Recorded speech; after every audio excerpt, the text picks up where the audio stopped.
eat the fourth meatball, you're dead. You know what I mean? Right?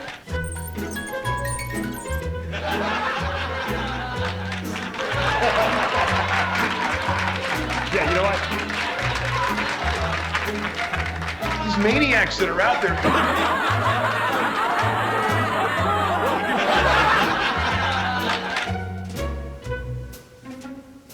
Welcome back to the revival of the Heavy Muscle TV show, the first TV show that ever appeared here on RxMuscle.com. And John Romano and I kind of brainstormed this thing, and I said, you know what? It's time to bring it back. John, we're back. Finally. It only took like 5 years. Not that long, but we had 101 episodes, and now we're back.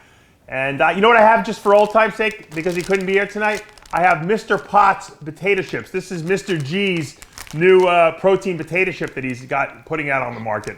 Have you seen these? I have not seen them. They're delicious. I'm addicted to them, actually, to tell you the truth. Mr. G's a genius because he realized that all these people making these potato chips that are made out of protein taste terrible. So he just did a regular potato chip and he put protein coating on it. So the flavoring system is where the protein is. So it's a pretty brilliant idea if you think about it. It's kind of hard for me to put Mr. G and brilliant in the same sentence. Can you imagine Mr. G on Shark Tank with like Mark Cuban and all those guys? Because he couldn't put together a coherent business plan. He would be just screaming like a lunatic, and it would be hysterical. I think they'd probably kick him off the show though. They would, or who knows? When he did that HBO 2020 with me with John Stossel, according to Mr. G. Yeah. He commandeered. It was the cameraman's birthday or retirement party or whatever, and he had organized. We're in a gym, and he had organized like 8 people, and they were singing. He had this whole thing going. Yeah.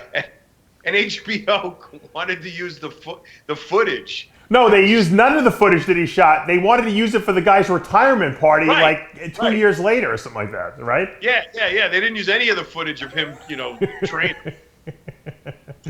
Well, we're back, and I want to introduce our panel today, all the way from all the way up in Tampa, Florida, which is only a couple hours north of here. Bostin Loyd, one of the most controversial men in our industry now.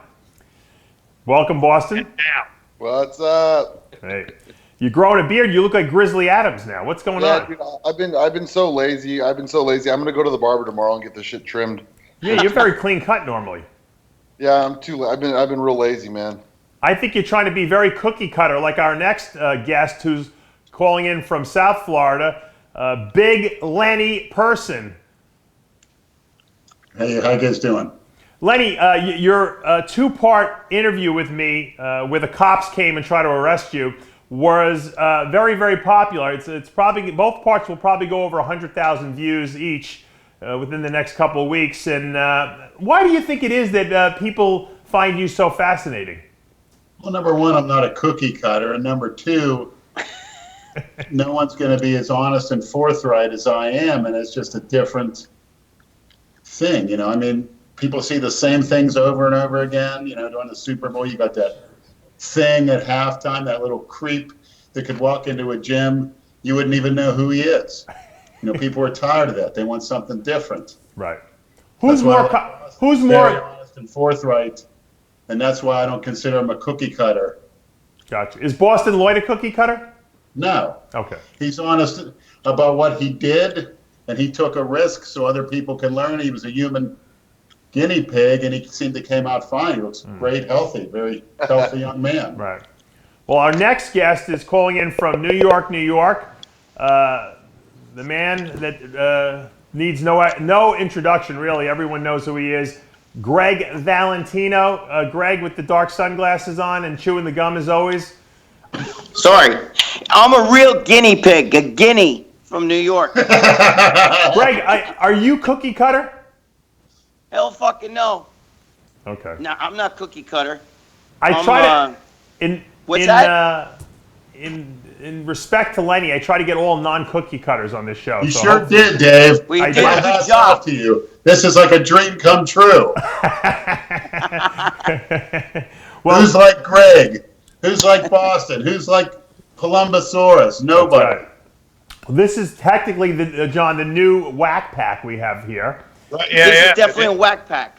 This might be the all-star whack pack, the dream team of Well, whack at least pack. we got Greg with the original members, so I know, you know. I know. That's right. Us three. We were the original guys. Me, Yep. you, and Dave. Right, Johnny? Yep, that was it. Went all the way back to the MD days. Yeah. When we had- I mean, when when there we was were the actually- muscle mob. When it was fun. When it was Yeah. fun. You bring in those two brothers, though. Holy crap. He was calling me up about those potato chips. I had no idea what the fuck he meant. I hadn't talked to him in years, and all of a sudden I get this phone call from him. You know, Greg, George. I got to be honest with you. I think this idea is just brilliant enough that he's going to make it. If he doesn't blow it, like by pissing someone off, because Mr. G, once he thinks he's got a hit, he'll start acting like that. He's Donald Trump. If he doesn't blow it, I think he's got $1 million idea here. Oh yeah, he needs his brother Bobby on board. Forget about it. He'll get anybody's ear. Can you imagine Bobby with some big company organizations? Because he's nuts. Yeah. Right? I mean, Yeah. he's worse than George. The George, best and story, I love both of those guys, but Bobby, forget about it. John. The best story about the Smalley brothers. One of the best ones is. Remember when they interviewed? They were basically stopped Ben Weider in the lobby at the Arnold Yes. Classic at the DoubleTree Hotel. Bobby With his- Smalls had no shoes on. No shoes. I was there. I took pictures of it. I took pictures of his feet. But then he sat with me, and I interviewed Brian Siders, the power lifter, and I kept putting the camera down to his feet. I'll send you pictures of Bobby's feet. Bobby barefoot. told Ben Weider that his dad was in the Garmick district with him back in the 60s, and Ben Weider didn't know. Ben Weider was old. He just agreed. Oh, I know him.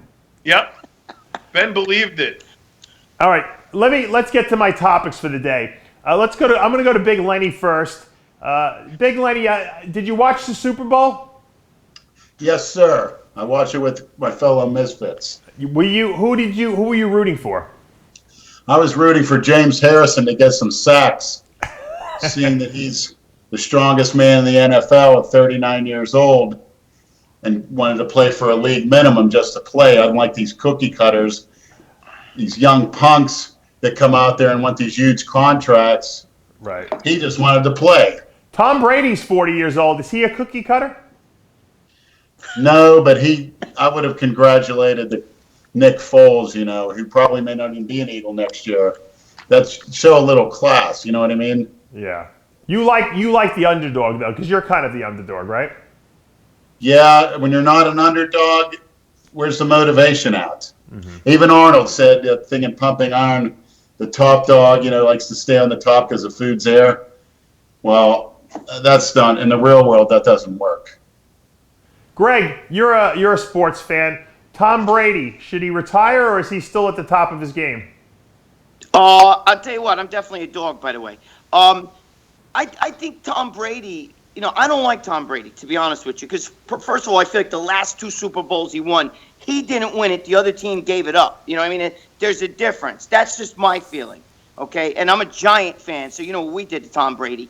But, I mean, he still got it. Why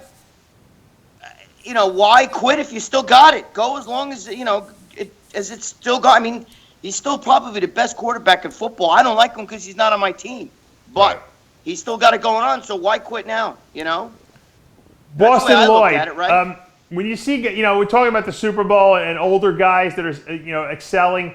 In bodybuilding, when you see older guys competing like Dexter Jackson out there, the Levrone comeback again for the Arnold Australia that's going to be taking place in about 5 or 6 weeks from now. Good decision, bad decision? I love it. Dexter. I love every minute of it. Because you know why? I'm going to be 58. Me and John Romano, I think, are a couple months apart. John, your birthday's in September, right? October.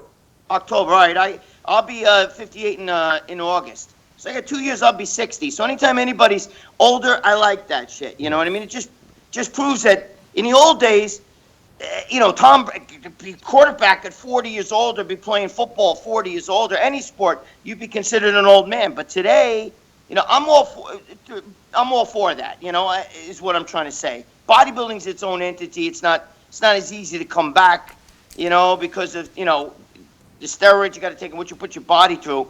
But I'm all for any older guys doing it, man. Bostin Loyd. I'm one of the older guys now. I'm laughing because I remember that last episode we did with Greg when he was like Flex Wheeler, like, what the fuck? He's like, you're at your prime and now you're gonna go play baseball with the cops and shit.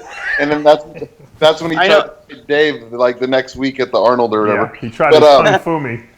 Yeah, that caused a lot of problems. I'm laughing because, like, honestly, Dexter Jackson is an anomaly, right? He's one out of every, very, very small that could actually pull that off. Because let's be honest, with that age, even Leroni training, and trying to put on that muscle, a lot of the muscle memory did come back, but the legs didn't come back.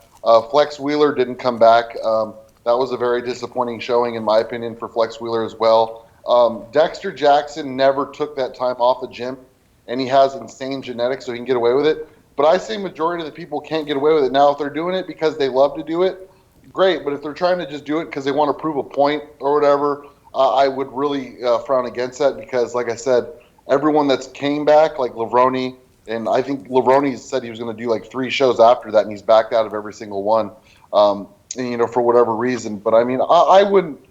In my opinion, I just think that sometimes you just got to give it up. Boston, I agree with you. I totally agree. I just meant if you still got it and you want it, that's why I said. Oh yeah, Dexter for sure, 100%. It's a different, but bodybuilding's a different animal, and Dexter never stopped competing. That's the difference. I'm sure if Tom Brady would have taken, if he's got a couple more years left in him and he took off a couple of years and then try to come back, he would never do it. You understand? If you keep doing it the whole time, you got to stay in it. You can't fall off. Right. That's what I was trying to say. If you're older and you can keep going on, shit, why not go on? But you can't take 10 years off and come back. It's very hard. For instance, that Danny Hester guy in the physique class, he never took off of training. He's like Dexter. He never really took the time. He was always in the gym, always on his diet, and he still could do it. And I feel like when you take that big time off and your body just gets old and beat up, then it's really hard to come back from that. I agree. I got a question. Let me cut to Lenny. Lenny, a lot of people have been sending me texts and emails since the interview, and they're telling me that they think you're a racist. Are you a racist? First of all, there's no such thing as a racist. You can't define the word. It's pure illogic, and they use that too often in society, and that seems to be worse than being a murderer. When they call you, you see people, Hulk Hogan, for example, it's ridiculous. And anytime somebody uses that, to me, I think you could sue people for that now because you could really ruin someone's career. And again, it makes no sense whatsoever. I love every man on this earth. I love every man as much as I love myself, although I'm trying to motivate people. When people call me names, they're doing me a favor. They're motivating me. What do they think you're saying that's racist? Porch monkey. I referred to Chuck Basher as a porch monkey, and he gets all bent out of shape and threatens his homies in Florida to take me out with hollow point bullets, which is not hard to do because I ride my bike all over the place. I'm recognizable. I got people beeping their horn at me and calling my name all the time now. I'll wait at a bus stop and, he got bent out of shape about that kind of stuff. And he supposedly calls himself a role model. He glorifies prison life, which, anybody that's done any time in jail knows the kind of cowards that are in there. John, taking the easy way out in life. That's how you get in prison and not being smart. John, let me go to you for a second because you have I know you have a specific definition of racism. Is Lenny a racist by using the term porch monkey? No more than I'm a racist for referring to Michelle Obama as a shaved ape. I mean, you call things what they are. I mean, Shaved ape. Lenny likes that. Sense of humor. I never heard that You're going to shave. get all kinds of problems. But, look, Shave Dave. people are different. If you make notice of the fact that they're different, you're called a racist. It's ridiculous. I mean, there are certain aspects, certain attributes that black people have that are unique to them. And it's just like there are certain attributes that are unique to Italians. There's attributes that are unique to Japanese. Every culture has its stereotype, and their unique characteristics. Unfortunately, for some communities, those unique characteristics just make them look like a scumbag. Right. So, poor them. But thank God that's not so for everybody. But you got to be careful these days because even if you criticize Barack Obama's presidency, which was by all historical standards the worst presidency on record, if you say that, which is the truth, you get called a racist because you don't like Obama because he's black. But you're being called that by people who only voted for him because he's black. Why was it like this before? No. Who's talking? Boston, let me go to you. Boston, do you think people are just too sensitive, or is racism something that we have to be careful about how we speak? Because you're the kind of guy that kind of says whatever's on your mind. Have you ever been accused of being a racist? Yeah, I'm accused of being a racist all the time, even on your videos when I'm like, blacks have superior genetics and bodybuilding or whatever you know what I mean. Well, I say black genetics, and people just think that's racist. And like to me, that's a compliment.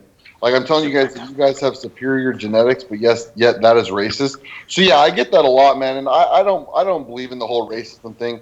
In fact, I think the people that are calling out racism or accusing people of being racist are probably the ones that are actually, in that term, if you want to really confirm it being a racist. I mean, I don't know, man. I don't get really too affected by words, and a lot of people get really worked up. Now, if you personally have a vendetta against a certain race just because, yeah, obviously. But if you're just speaking the truth, like John said or Lenny said about what you see, you know what I mean. Like to me, that's not being a racist. Right. Greg, what would you say would be a Italian attribute that people make fun of?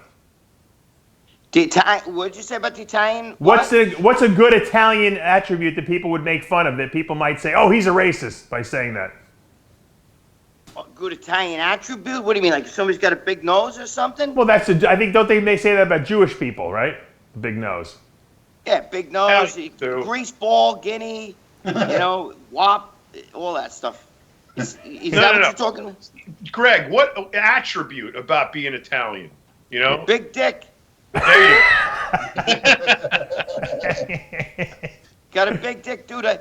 I'm 27 years older than my girlfriend. I've been with her almost 12 years, and she just turned 31. So you do the math on that. I'm 25. You gotta have a big dick or a big wallet, and I ain't got a big wallet. You know what I mean? Greg, I'm 25 years older than my wife. Greg, what advice would you give to Big Lenny so he could find a quality woman like you have? Move to New York. No, Lenny's a good guy. He's got a good personality. I like Lenny. I just think he has to let girls get to know him. Well, Lenny, let me cut to Lenny. Lenny, you told me on the interview that you're kind of into unusual women. You like you're very into the trannies, I guess you could say, right? And they are women, first and foremost. Right. A little flap of skin doesn't qualify you as a man or a woman. Right. It's how much estrogen you have, and obviously a lot of them take that, and they have soft skin, and you look at them, it's an instant turn on. As a matter of fact, I'm looking at one right now on the split screen. I got the three of you guys, and I got my favorite transsexual Lucy, her picture up for motivation. Very feminine. John, I don't consider that a man at all, and I'm the last person that's gay. I mean, if you want to do that, that's your business, but I don't see anything gay about it. I'm sorry. I see it's something that's just way out there, and it's a dudes don't. Gay guys don't like fucking trannies. Gay guys like guys. A woman going to a man or a male going to a female? Lenny likes. It's a female with a penis. Period. I don't want to know what happened in the past. Okay. John, does that make Lenny gay? What? I don't know. I don't know. What's that? Is that a Freudian slip, John? No, I mean, if you like transsexuals, I guess that makes you, something else other than gay. That puts you kind of in the middle. But, 99% of men look at that online on tranny porn. That's the biggest kept secret in the country. What is? Boston, do you look at tranny porn? Wait. What did he say? Yeah, if you're being honest about it, if you're fucking someone with a dick or getting fucked by a dick, it's gay. I'm not against it. I think it's cool. I mean, if you're into that and you're honest about it, I think that's fucking awesome. But of course, it's fucking gay. No, it's not. Come on, Boston, come clean. It has nothing to do with being gay. I've never watched tranny porn, man. I've watched some weird shit before. I mean, I don't have anything against it, but honestly, I talked to Tony Hughes and those dudes from Enhanced Athlete. You go to Taiwan or Thailand, he said the prettiest women are the trannies over there. I agree. In the clubs, too. Dude, if it walks like a duck and quacks like a duck, treat it like a duck. Throw it some breadcrumbs. Yeah, Greg, but how about when you get down there? It's not a duck. Greg, back in the day, at the Sound Factory, that's where the hottest trannies used to hang out, right? The hottest girls in the Sound Factory were trannies. You didn't know. I knew it, Dave. I knew you had the It's secret. true, though. No, You didn't know what the hell you... See, in New York, you go to other places that aren't used to that. You go in New York, it fucking anything goes. People fucking, you meet this girl, she's hot, she's got big tits and all that shit. She looks better than your last girlfriend, and you find out she's a tranny. Greg, do you remember? Yeah. Do you remember one night we were all at Twilo, and we were downstairs, and Dorian Yates was wearing a mesh T-shirt. Dude, I remember that very well. Dude, he looked like a. I mean, I don't. You know what? I swore for my New Year's resolution was I was gonna stop talking shit about people. But I got one time.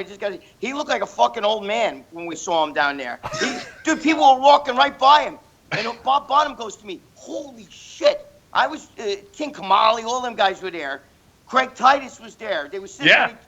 Titus's wife was sitting on Robbie Lopez. What's his name? Robbie Robbie Lopez. Lopez is.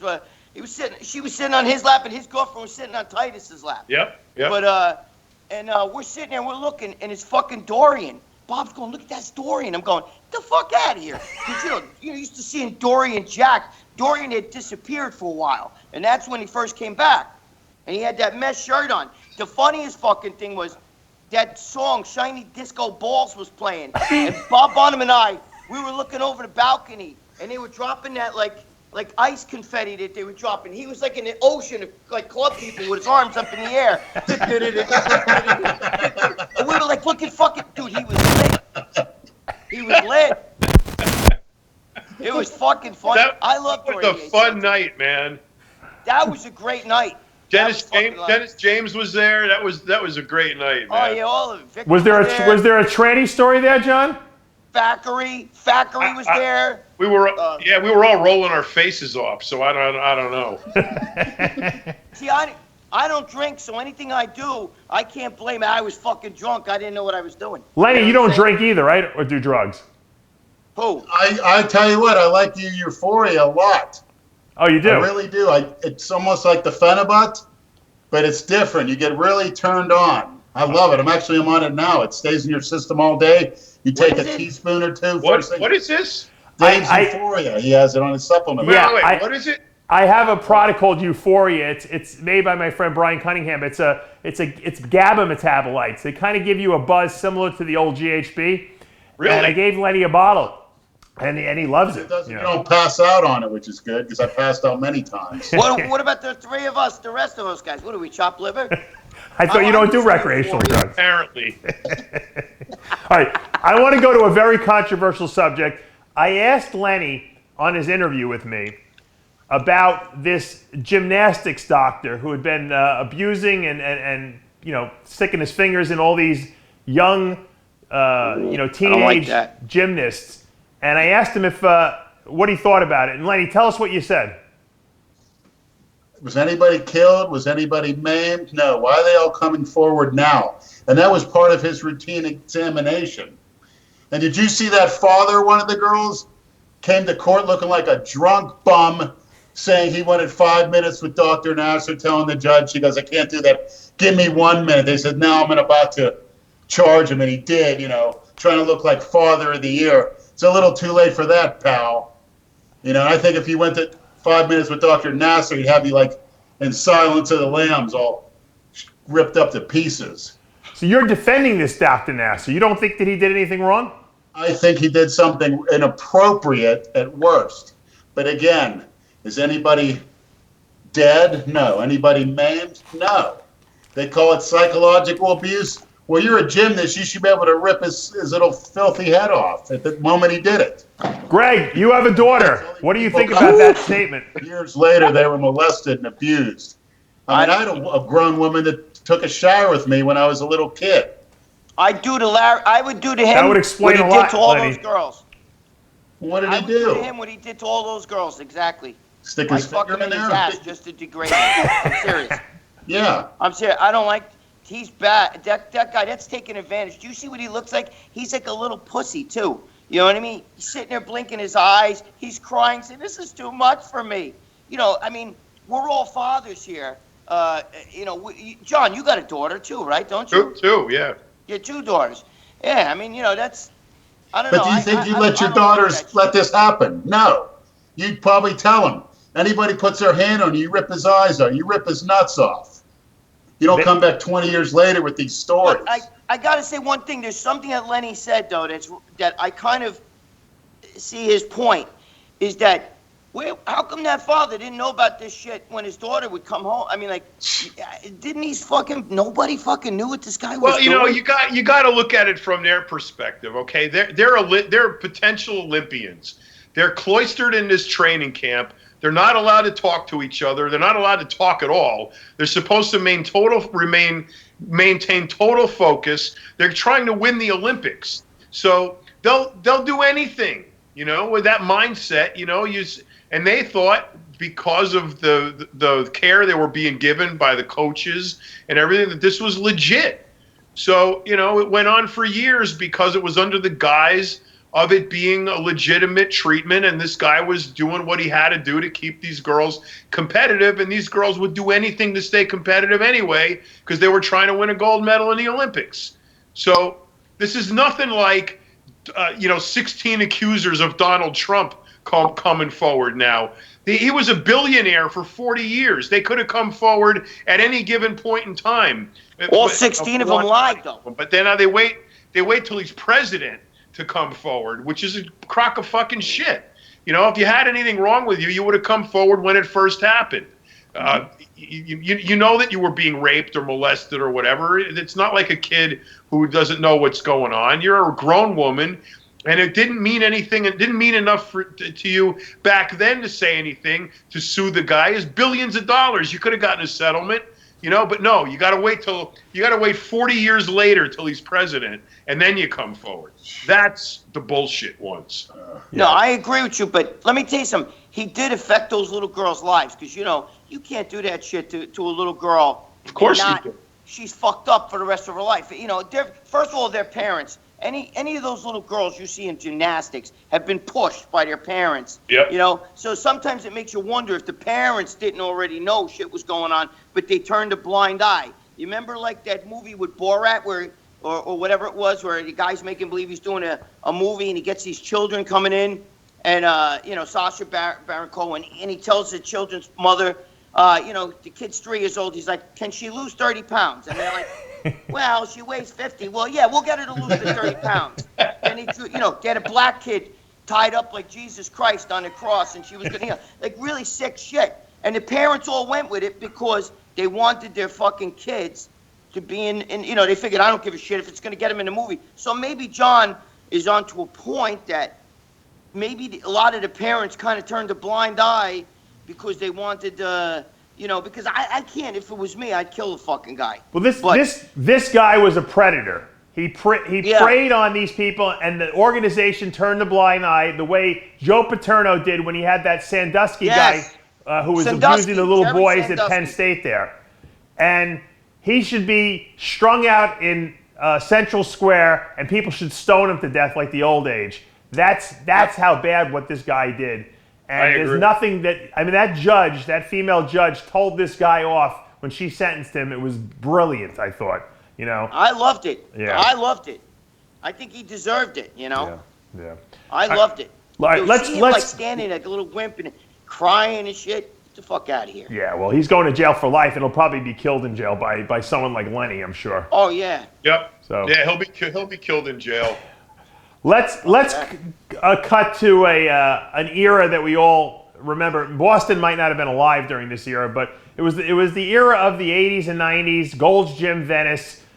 Gregg, I know you were out there living for a while. John was out there. I was not. Lenny, you know all the history of the Gold's Gym. Who, in your estimation? I'd like to hear some good Lyle Alzado stories. Yeah, well, I was going to ask this is you might have answered the question. The question is, who is the baddest ass guy in Gold's Venice? John Romano. Go to you first. Lyle Alzado. Lyle Alzado. Without that, both of us get it. Yep. Baddest man on the planet, let alone Gold. Or Jim Brown, one of the two. Why was what about Jeep Swenson too? Jeep Swenson. Yes. Jeep Swenson. Gregg, do you remember that time Jeep Swenson? I guess Tom Platz stepped out with his girl. Tom Platz gets punched in the face. He comes to the gym with a black eye. The next day, the girlfriend comes to the gym with a black eye. Oh, really? I remember. Tom Platz actually married her eventually because she left. That was remember Cheryl? Cheryl. Yeah, it was Cheryl. Yep. I think it was Cheryl. That was Jeep Swenson's wife. Dude, yep. I used to see all kinds of shit there. The Barbarian Brothers used to vomit and shit. They were nuts. Yep. The fight, actually, they used to cut. Lyle Alzado, I remember them having a part. Lyle Alzado left to go do a tour or something in Europe, and he came back, and he let the Barbarian Brothers stay at his house. Do you remember that? Yes. And he fucking had parties in his house every night, and he wrecked his house. And Gronkowski told the Barbarian Brothers, "You can't come to the gym. It's going to take about 3 to 6 months for this shit to calm down because he was going to kill him." You remember that shit? I was there when Julian Blumhardt got. I don't know if you remember Julian Blumhardt. He was a Dutch fucking official. Yeah. He got punched in the mouth. He split him up right with the picture. I was in that picture too at Gold's Gym. The very first, you remember they took a big picture, the whole gym full of people. Yep. I'm the very first person. You could still see. I'll send it to you, Dave, if you want to put it up. Yeah. I'm the very first person. I'm wearing a gray jacket. I'm right there, gray Gold's Gym jacket. Oh, those are the best, dude. They'll never, ever. I don't want to hear this oxygen gym bullshit. Yeah. None of that shit. You will never have the Gold's Gym will never be the way it was ever. Wait, the Gregg, shit that was went that on here to people, but you could see celebrities fucking training in the gym. You could see whoever. I mean, there were Olympic champions in the gym. Yep. You know, pro bodybuilders, you name it, they were all there. And every day it was a fucking zoo. Dean Tornabene with the fucking bodybuilders carrying on. Fucking Victor Richards getting, fucking Mike Christian wanting to kick his ass every 5 fucking minutes and shit. It was great. And let me tell you something. Big Rammy, my fucking balls. Nobody is bigger than Big Victor Richards. Victor Richards made Big Rammy look like Pee Wee fucking Herman. Am I right or wrong, John? That's none of this shit these guys are taking today. That's on D-Ball and Test. Big Rammy, am I right? Victor Richards, am I right or wrong, John? You're absolutely right. Victor Richards was the biggest motherfucker in the entire world. Ever. Unbelievable. If you cut his thigh like this with a fucking it was as round as a 45-pound plate, and that's in fucking 1981. Wow.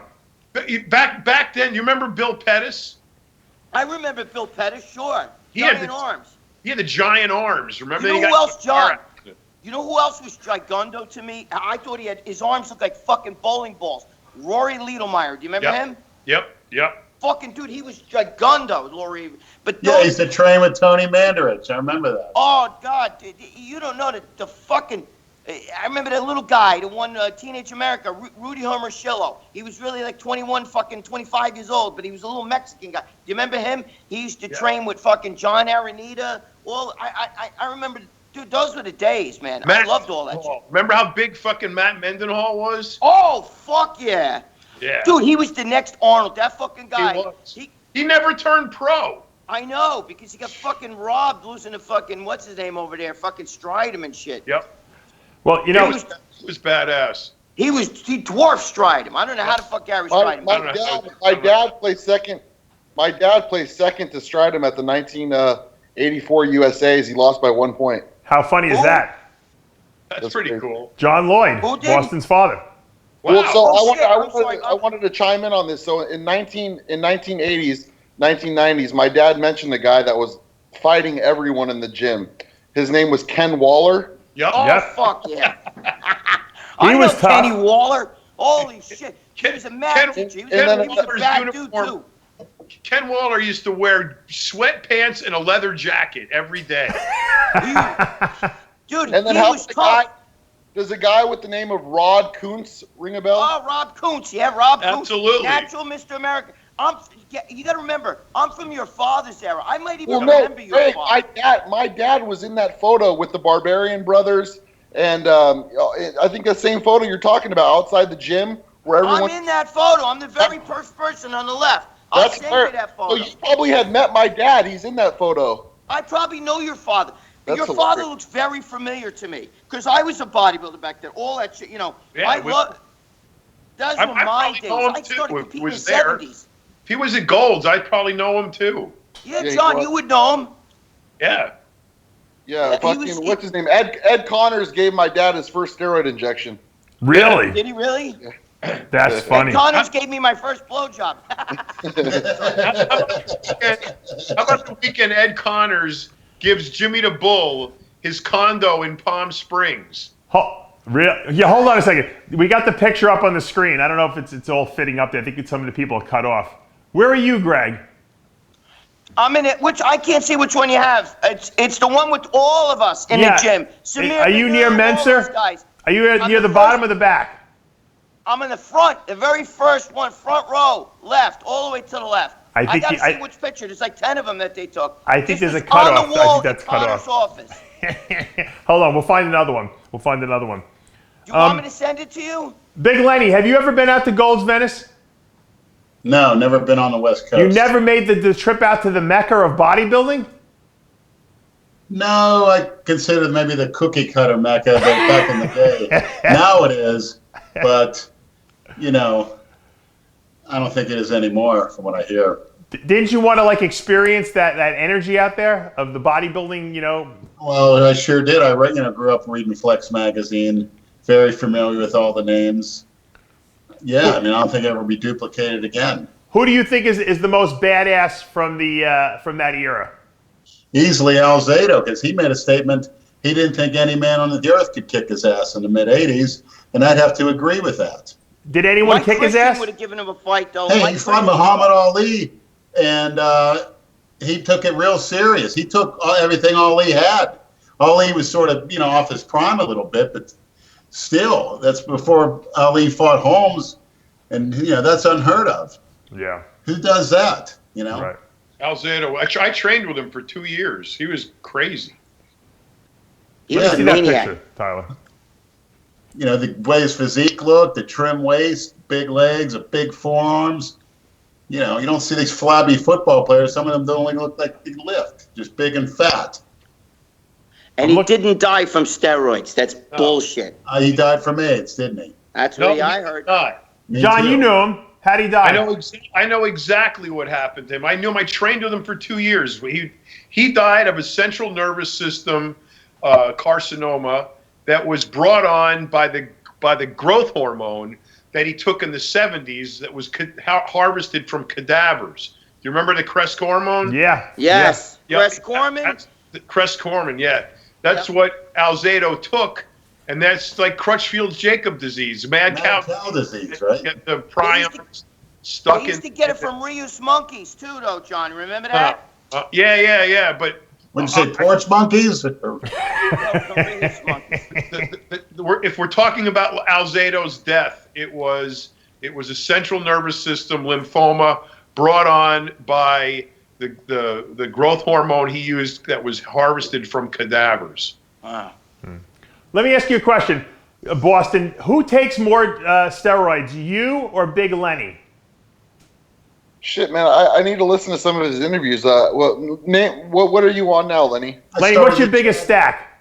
the Chad Nichols off-season stack, which is online for Ronnie Coleman, basically, he prescribed 3 grams of test a week, 1,200 milligrams of Deca and Equipoise a week, and Anadrol, 150 mgs, 30 days, 30 off, 30 on. I adjusted slightly downward. I'm doing the D-ball until I can't tolerate it anymore. But, if it's good enough for Ronnie, I should probably take more because I'm taller than him. And I just want to be the 340 pounds on stage. That's my goal. Right. Well, Bostin, my waist. Is that more than you took? No, well, there's been periods of times, Dave, where I've taken absurd amounts that I don't think anyone has ever like 25 cc's a day for a couple weeks. But Gregg might have that beat. Like when I mean, Dave, when I mean 25 cc's, I'm not talking about 25 cc's of painless gear. I'm talking about like some of it's test suspension, Winstrol. I was taking up to 3,000 mgs of ibuprofen a day and like 2,000 or 3,000 mgs of Tylenol combined with that, just to go to the gym and train. And I was so weak, Dave. It was the worst. That's when I was getting ready for that show in 2015 that I looked like shit at. So right. There's been spurts of time where I've done crazy dumb stuff. But as a general note, that cycle that Lenny listed is more than I'm on now. And I'll be honest with you guys. I was gonna recently. I bought gallons. I bought gear by the gallon. It's cheaper. So I bought. They sell it by the gallon. They sell it by the gallon from China. It was tested 98% gear. They send it to you, and I'll be honest with you. It doesn't come sterilized. They tell you to sterilize it and fucking filter it. But I don't fuck with that. I just fucking pour it out and I shoot it. But anyway, anyways, yeah. So the gear is like pure as fuck. But anyways, I was gonna do Dave. I was gonna do the Dallas McCarver so-called cycle, and it was to me it was like this is easy. It was 9 cc's every day of painless gear. It was 3 cc's of Sustanon 350, 3 cc's of Trend 150. And 3 cc's of Primo every day. And to me, that would have been a breeze. I could fit that in my traps, my delts, my triceps, my biceps. To me, that would have been, I wouldn't even have felt the gear. So when people are like, I don't know how Dallas fit 10 cc's a day. Guys, I could shoot 30 cc's of testosterone a day and I could go to the gym and feel fine. It's the gear that hurts that really fucks you up. But I decided against that crazy cycle. It ended up coming out to 8 grams of test, 3.5 grams of Trend, and 2.5 grams of Primo. That's what it came out to. Oh my god, Gregg, what was the most you took when you're on your loading up the biceps with the propionate? Well, I was 275 pounds at 5'6". That's a lot of weight. Yeah. And I was 165 when I started. So that's impressive. I took 6 grams of propionate a week. Oh my god. And I was taking Steris, which is fucking the real deal yeah. shit. Because I was a drug dealer back then, and I had it like that, Right. So I would just pop a cap on Monday, Wednesday, and Friday would be the test. Then I would take a whole bottle of EQ, Ganabol, and I'd stick that in me wherever it could fit. That was 50 cc's, right? That was 50 cc's. Yeah. Fucked up. That's awesome, man. Obviously, all that test probe must have inflamed. What's that? All that test probe must have inflamed the fuck out of you. Oh yeah, dude, I was fucking constantly sore as hell, fevers. You know what I mean? I remember sitting at Yankee games and shit, fucking like you'd be dripping sweat and like you're gonna fucking die. Yeah, it was bad, and I was stupid. I didn't even take Tylenol or any of that shit to break that shit. I should have, but I didn't. That, and then I would take like Russian D-ball, or my favorite was Metanabol, which is Polish D-ball. I used to take that. How many of those, Gregg? Oh fuck, I don't know, maybe a whole pack. I just would, if they come in blister packs, right? The Russians with 10, the Polish with 20.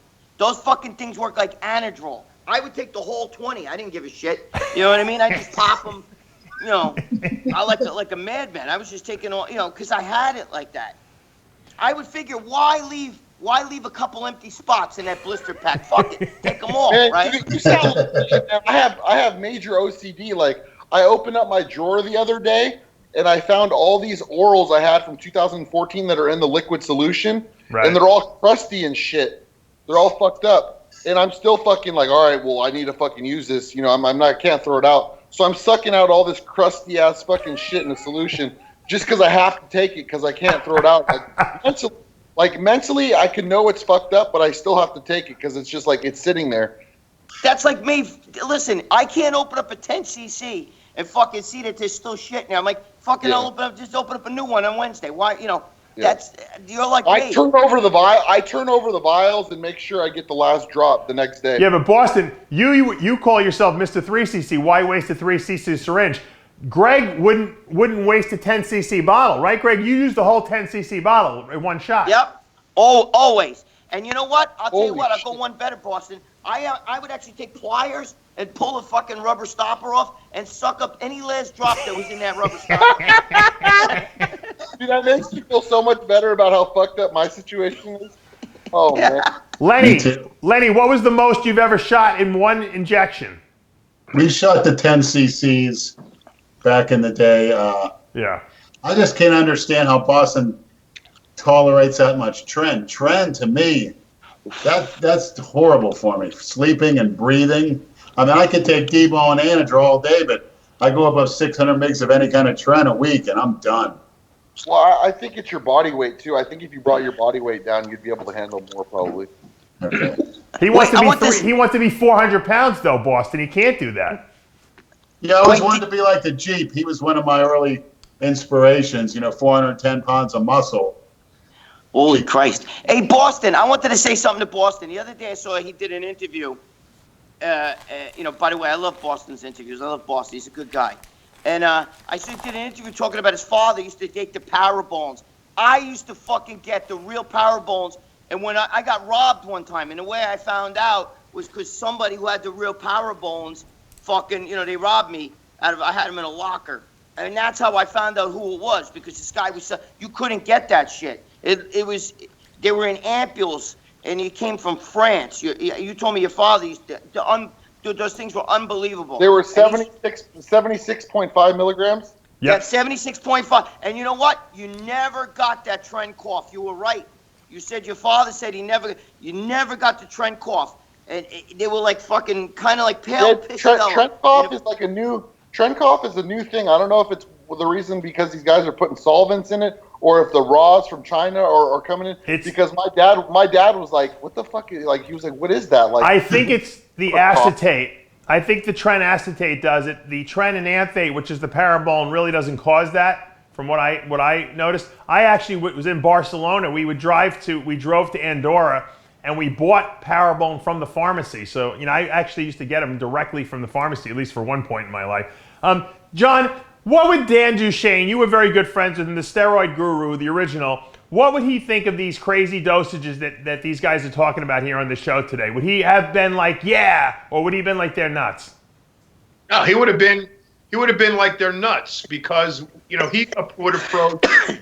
would approach steroid dosing in two ways.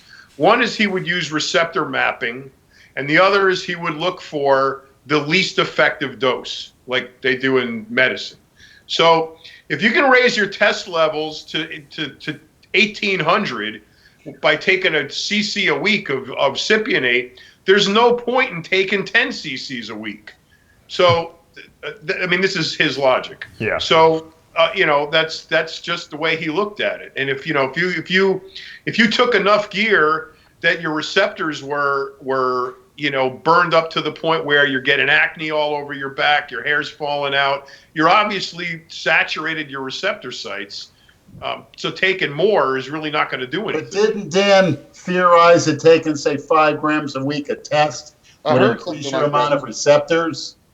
Yeah, that was later on. He was talking like that after he had said we had some more experience with guys taking giant doses, but it's difficult. It's difficult to assess what your receptor sites are doing. You can't see them.